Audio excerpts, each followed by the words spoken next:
오늘은 제로디티 옵션에 대해서 Q&A를 해보려고 해요. 첫 번째, 제로디티 옵션이 뭐예요? 제로데이 투 익스파이레이션이라고 그래서 만기가 당일인 옵션을 얘기해요.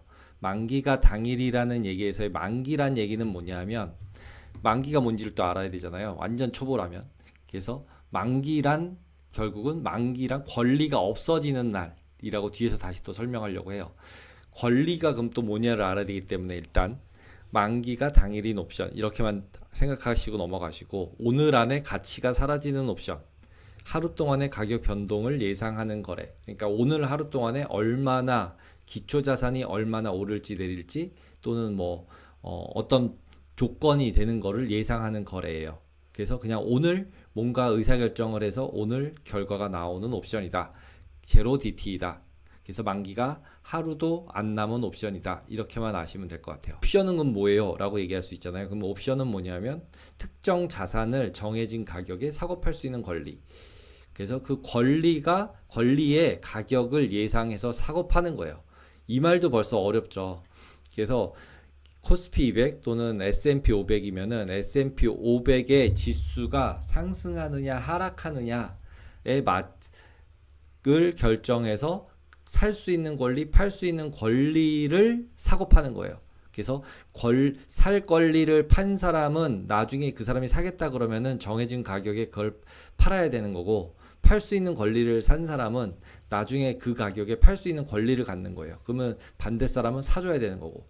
그래서 이게 말로 설명하면은 굉장히 어려워요. 기초자산을 살 수 있는 정해진 가격에 사거나 팔 수 있는 권리, 그리고 그 권리를 사고 파는 거다 라고 보시면 돼요. 그래서 선물과 옵션의 차이는 다 아시다시피 선물은 올라간 만큼 수익, 내려가면 내려간 만큼 손실. 반대로 매도 쳐서 숏 치면은 올라간 만큼 손실, 내려간 만큼 수익, 이렇게 되겠죠. 근데 이 옵션은 반대로, 반대까지는 아니지만 한쪽이 막혀 있고, 왜냐하면 권리를 샀으니까, 올라가는 권리를 산 사람은 이렇게 생겼겠죠. 대신에 이 올라가는 거 다 먹었으니까 올라간 거에 맞춰져서 이만큼의 프리미엄을 내야 되는 거죠.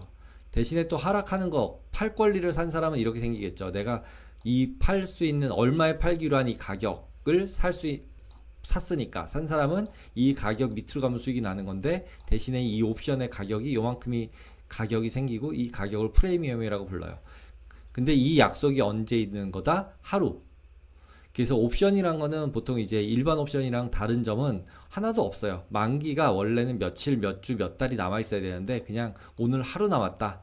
그래서 제로 DT예요. 하루도 안 남은 거. 그래서 아주 짧은 시간 동안에 아주 빠르게 변동을 한다. 가격, 옵션 이 권리 자체가. 왜냐하면 오늘 장 끝나고 나면은 위에 있는지 아래에 있는지 결정이 돼버리니까 그 가치가 그냥 결정되고 끝날 거잖아요. 예. 그러니까 그 프리미엄이 계속 싸지거나 비싸지거나 하면서 막 움직이는 거죠. 그래서 앞에서 계속 얘기하는 만기라는 거는 뭐냐면 권리가 없어지는 날. 이 권리를 사거나 팠는데 이 날짜가 지나가면 이 권리가, 그 사거나 팔 권리가 없어지는 거예요. 끝이에요. 그래서 그 만기라는 것은 권리가 없어지는 날이다. 이렇게 생각을 하시면 됩니다. 근데 지금 제로디티라는 옵션이 왜 이렇게 인기가 많냐라고 보면은 결국 짧은 시간 안에 높은 수익을 낼 수 있기 때문이죠. 그리고 변동성이 커서 하루 안에 크게 움직일 수 있고, 그리고 소액으로도 큰 움직임에 베팅할 수 있는 기회를 가질 수는 있어요. 베팅할 수 있는 기회라는 얘기는 잘못되면 다 손실이 난다는 얘기죠. 제로디티 옵션 거래하는 건 위험하지 않나요? 위험하죠, 당연히. 오늘이 끝이라 그랬잖아요. 하루밖에. 만기랑 시간이 정해져 있는데 아주 짧잖아요. 그러면은 그거에 맞춰서 가격이 빠르게 움직이고 돈 잃을 가능성도 높죠.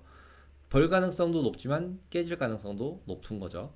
그래서 초보자라면 투자금 전액이 손실이 될 수 있다. 그래서 제가 계속 제로디티 말씀드릴 때는 전액을 다 손실 본다는 가정하에 금액만을 가지고 투자를 해라 라고 말씀을 드려요.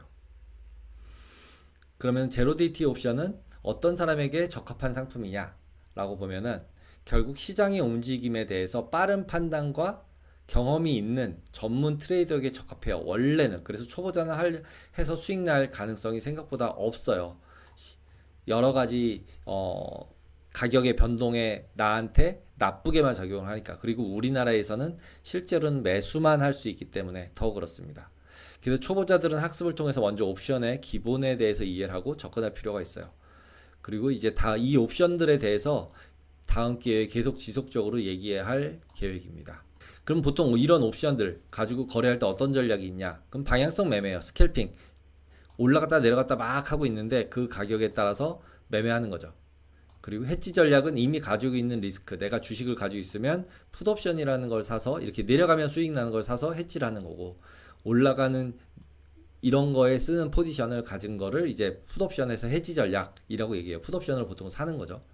근데 이럴 때 분명히 이 두 가지 전략 다 명확한 목표가 있어야 되고, 손절 금액이 정해져 있어야 되고, 최대 손실을 금액을 설정하는 것이 핵심이에요. 모든 트레이딩에서 이 세 가지가 제일 중요하다라고 보시면 될 것 같아요.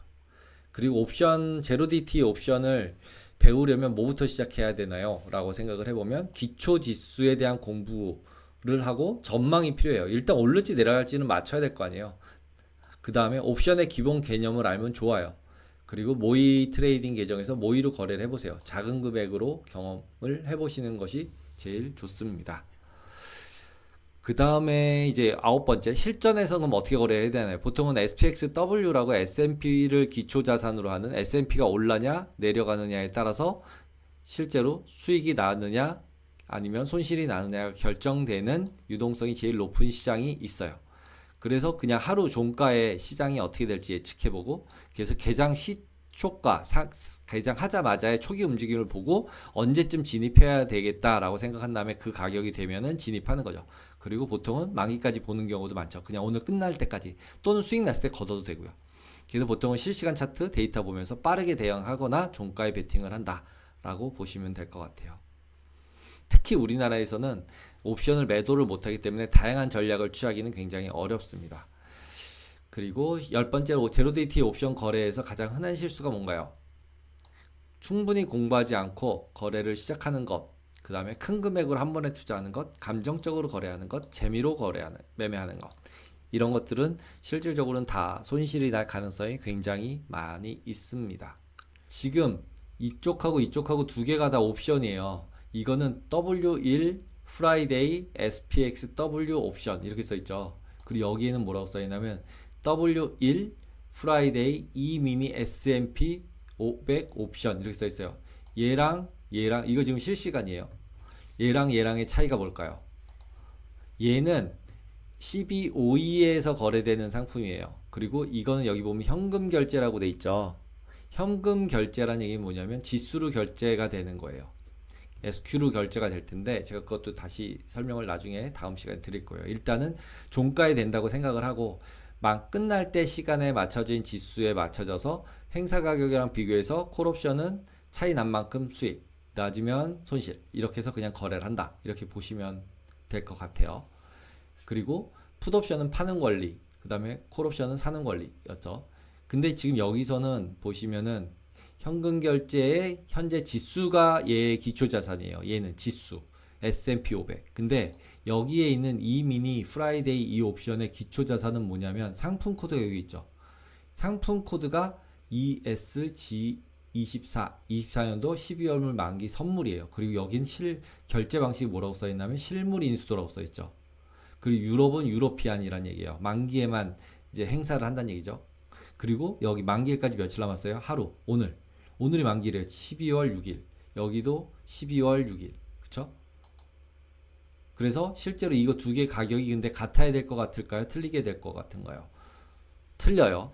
왜냐하면 S&P 500 지수하고 S&P 선물하고는 가격이 다르죠. 그리고 이거는 실물 딜리버리라 그랬잖아요. 그래서 이 선물을 줘요. 행사가 되면. 예를 들어서 살 권리를 가졌어요. 6,100에 살 권리를 가졌는데 만약 장 끝나기 전에 이게 행사가 돼버리고 나면은 이 6,100보다 낮으면 행사할 거 아니, 높으면 행사할 거 아니에요. 예를 들어서 내가 6,100에 살 수 있는 권리 가졌으니까 6,150에 끝났다라고 하면은 실제로 6,100짜리 옵션 같은 경우는 실제로 몇 포인트예요? 50포인트를 6,150에 끝나면 50포인트를 먹는 거잖아요. 여기서 그러면 이 50포인트를 먹는 거니까 행사를 해서 6,100에 사서 선물에다가 그냥 팔아서 6,150에 팔면 50포인트를 먹는 게 되는 거죠. 그래서 실제로 선물이 들어와요. 얘는. 그래서 실제로 얘보다 지금 제일 더 거래가 잘 되는 게 얘예요. 지금 너무 복잡하지 않아서 그냥 12호 걸로 그냥 현물로 결제되고 끝나게 하는 거죠. 그러면 하나의 예시를 한번 볼게요.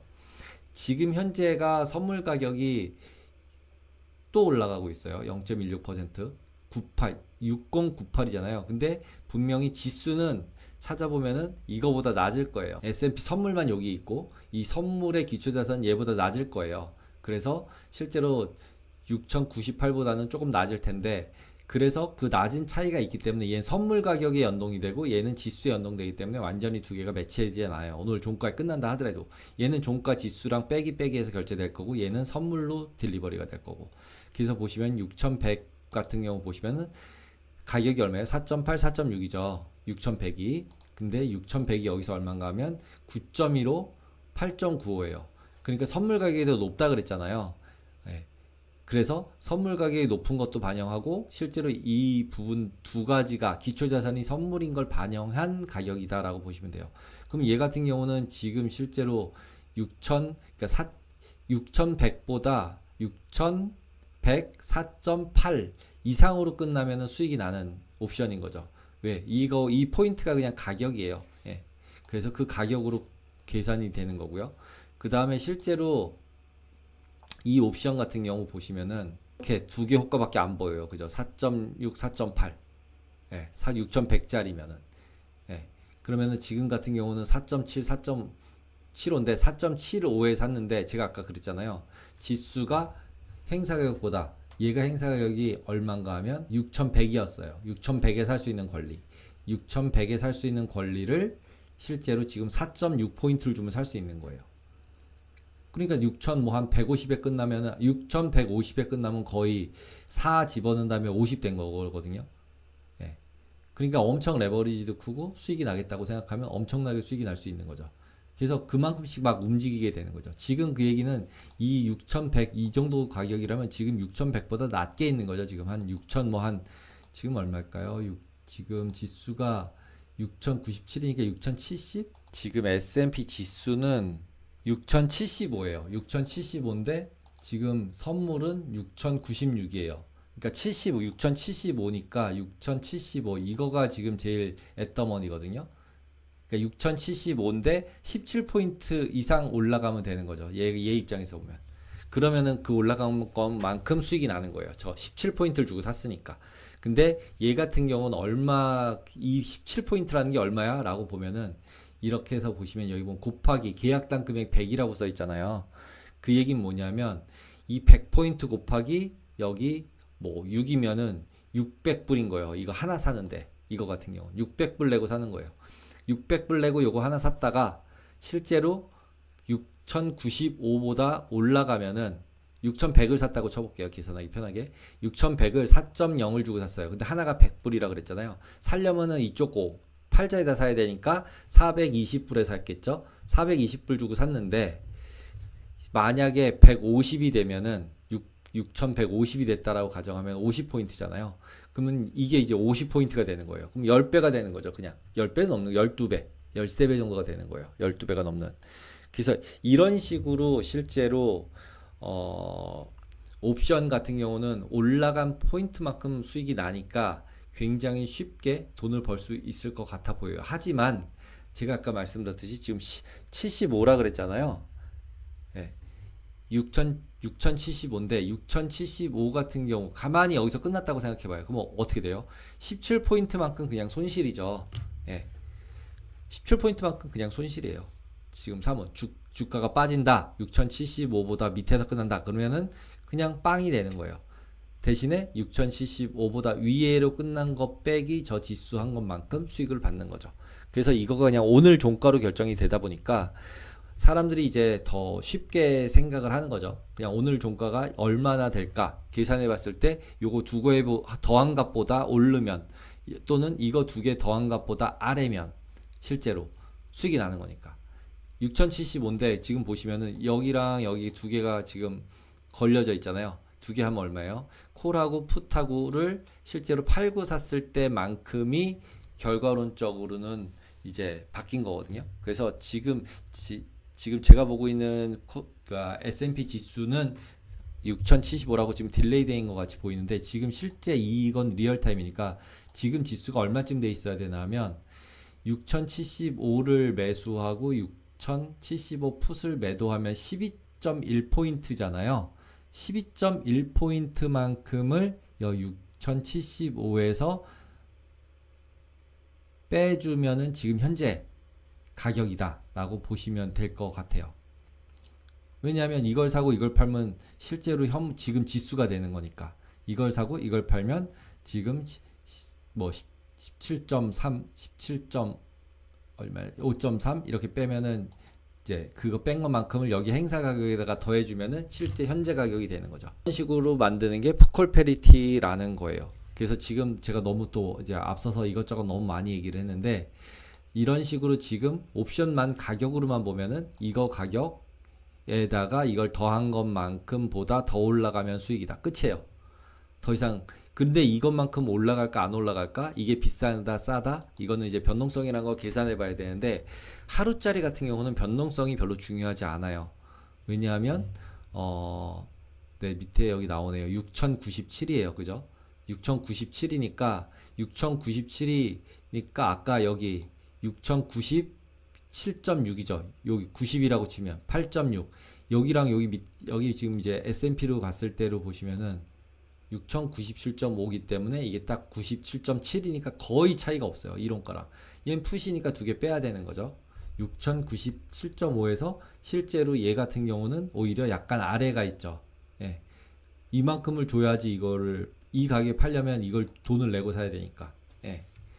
그래서 실제로는 약간은 오히려 현재 지수 자체 대비해서는 90에 팔려면 12를 내야 되는데 12보다 지금 팔았을 때는 95니까 원래는 90에 팔 이유가 없잖아요. 근데 11에다가 팔아야 되니까 실제로는 나는 6101.7에 팔아야 번전인 거잖아요. 좀 더 높은 데가 있는 거죠, 실제로는. 그래서 이거 빼기 이거 한 것만큼에 여기 더해주면은 제가 아까 얘기한 풋콜 패리티가 딱 나와서 현재 이 지수랑 차이가 거의 없고 그 차이가 난 것만큼이 이제 시장의 쏠림이다. 백어데이션 콘텐고다 라고 보시면 될 것 같아요. 그래서 지금 그냥 단순하게 생각하시면 요쪽 거 11.70 빼기 7.29만큼을 해가지고 90에다가 더해준 것만큼이 지금 시장에서 오늘 종가를 예상하고 있는 가격이다. 이렇게 보시면 됩니다. 그러니까 원래는 프리미엄 행사가를 더해서 계산한다는 것보다는 이제 그러니까 풋콜 패리티라고 이제 예전에 저희 파생 공부할 때 보셨잖아요. 그래서 파생 공부할 때 보시는 걸로 했을 때 잠깐만요. 그러니까 뭐 콜옵션이 있고 콜옵션을 매수하고 풋옵션을 매도하면 이렇게 되잖아요. 그러면 이렇게 생겨지잖아요. 생긴 것 자체가. 근데 콜옵션을 매수할 때는 돈을 내잖아요. 그쵸? 근데 아까 전에 이제 가격에서 보시면은 6090이라고 치면 얼마 내야 되나 하면 7.2를 내야 돼요. 벌써 답이 없어져 버렸네요. 근데 어쨌든 여기서 벌써 멈춰진 거 이제 12시 25분이니까 지금 잠깐 브레이크 된 것 같은데요. 시장이 여기 호가가 더 빠졌어요. 근데 지금 보시면 90인데 7.2잖아요. 그럼 7.2고 여기가 12.6. 그러면 내가 매수하려니까 이걸 그러니까 그러니까 내야 되고 이거는 내가 팔면 받잖아요. 그러면은 실제로는 내가 받았잖아요. 받은 돈이 얼마만큼 많아요? 12 빼기 12.6 빼기 7.2 하면 5.4잖아요. 그럼 여기다가 더하면 6095.4가 지금 오늘 종가일 거라고 이 옵션이 생각하고 있는 거죠. 현재가는 실제 거래대 가격이 아니면 이거 전부 다 실제 가격이에요. 찬지님 얘기하신 거는 이게 멈췄잖아요. 근데 만약에 아까 제가 말씀한 CME 걸로 보시면 CME 건 돌아가고 있죠. 왜 그런가 하면 CME 거는 선물이 기초자산이라 그랬잖아요. 근데 실제 선물은 이미 거래가 되고 있어요. 보시면 CME 지수 선물에서 보면 12월물 선물이 얼마인가 하면 거래가 되고 있죠. 6096. 그쵸? 여기 보면 그리고 위에 나오죠. 6096. 그래서 CME 선물이 더 좋다라고 생각하는, 그러니까 단기로 샀다 팔았다 할 사람은 이걸로 거래를 해도 되고요. 그 다음에 실제로 만기에 나는 지수만 가지고 거래할 거야 라고 하면 이거는 제 생각에 30분에 장 시작하면 다시 이게 오픈이 될 것 같아요. 저도 이거 라이브로 지금 밤에 이 제로디티 옵션 본 적 별로 없었는데, 예, 지금 그냥 방송하려고 저도 그냥 하면서 해보려고 보는 거거든요. 그래서 지금 보시면은 6090인데 지금 보시면 선물은 6095잖아요. 그럼 95니까 여기서 12.59, 여기 7.35니까 이거 두 개 빼면은 러프하게 거의 뭐 한 5포인트 차이 나잖아요. 그러면은 이 6090하고 5 더해주면은 똑같아지죠. 그래서 얘를 매도하고 얘를 매수한 다음에 그러면 콜매수 풋매도 했으니까 아까 여기서 그림처럼 콜매수 풋매도 했으니까 콜매수 풋매도 한 다음에 선물을 갖다 매도하면은 어떻게 되겠어요? 당연히 매도하면은 얘는 플랫이잖아요. 아비트러지죠. 이게 뭐 박스 뭐 이런 아비트러지 하는 거죠. 선물 옵션 아비트러지. 그러면은 지금 이거 상태로 보면은 여기서처럼 풋을 팔고 뭐 콜을 사고 풋을 팔고 콜을 산 다음에 선물을 매도하면 수익이 나야 되는 거죠. 그렇게 수익이 안 나게끔 가격이 계속 형성이 되고 있는 거죠. 여기 선물하고 S&P 미니 선물하고 얘하고 세 가지가. 그리고 나머지 것들도 마찬가지예요. 지금 보시면은 6095잖아요. 행사 가격이 9.75하고 10.5잖아요. 예, 거의. 그러면 얘네 두 개 차이는 거의 1포인트도 안 나죠, 지금. 그러면 6095하고 거의 가깝죠. 거래 비용 빼면 남는 게 없죠. 네. 그래서 이게 풋콜 페리티예요. 그리고 이게 실제 가격이고 얘 가격은 진짜로 실제로 이렇게 거래가 호가가 이렇게 정해져 있죠. 이 0.25씩. 이것들이 다 기계들이 지금 호가를 대주고 있는 거예요. 방향성 매매하는 사람 보고 매매하라고. 그리고 넣었다 뺐다 하고 있지. 여기 밑에 보시면 체결량은 하나도 없죠. 안 올라가요. 우리나라처럼 마바박 사지지 않아요. 근데 여기서는 위아래로 넣었다 뺐다 하면서 계속 가격은 움직이고 있는 것처럼 보이잖아요. 근데 체결은 안 보이고. 예. 기계가 계속 다 자기네들끼리 생각하는 이론가로 매수의 매도 호가를 계속 넣으면서 뺐다 넣었다 하면서 서로 경쟁을 하고 있는 거다라고 보시면 돼요. 지금 여기서도 풋 누르면은 풋으로 가거든요. 그래서 이런 식으로 실제로 거래를 하고 실제 이것들은 다 리얼로 거래가 되고 있어요. 근데 지금 이거 보시면은 그래서 실제 이렇게 돼 있는 이런 HTS에서 나와서 이렇게 되는 거는 이론가도 아니고 실제 거래고, 이 눈에 안 보이는 거래된 가격도 굉장히 많다고 얘기를 해요. 그래서 실제로는 방향을 개인들이나 이런 사람들은 어차피 우리들은 하면은 꼭 방향을 맞춰야 된다라는 게 제가 계속 드리는 말씀이죠. 어떻게든 방향을 맞출 방법을 찾아야 한다.